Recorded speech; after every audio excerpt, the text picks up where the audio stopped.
Franz Kafka wasn't a revolutionary in the streets. He was a quiet man at a desk. Born in 1883 in Prague, he grew up under a domineering father whose shadow deeply shaped his psyche. That tension later poured into his famous letter to his father. Authority, judgment, guilt. These weren't abstract themes. They were lived experiences. By profession, Kafka worked in insurance, dealing with industrial accident claims. Imagine spending your days reading about crushed limbs and factory injuries, bureaucracy, forms, systems, rules. That machinery quietly entered his fiction. At night, he wrote. In the Metamorphosis, Gregor Samsa wakes up as an insect. But the real horror isn't transformation. It's how quickly society reduces him to uselessness. In the trial, Josef K is arrested without explanation. He spends the entire novel trying to understand a system that never explains itself. That feeling of being trapped in a maze of invisible rules is what we now call Kafkaesque. What does Kafkaesque mean?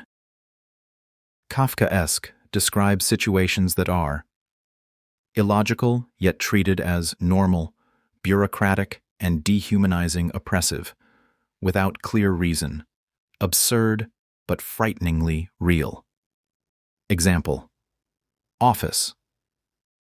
A sends you to office B. Office B says you need approval from office A. No one explains anything. Everyone follows procedure.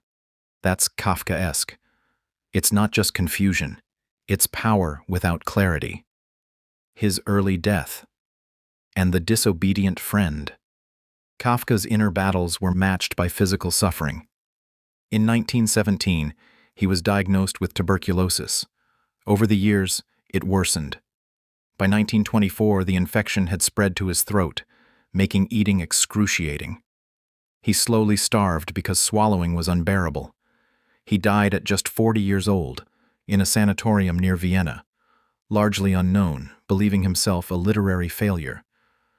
Before dying, Kafka gave strict instructions to his closest friend, Max Brod. Burn everything unpublished. Diaries, drafts, manuscripts.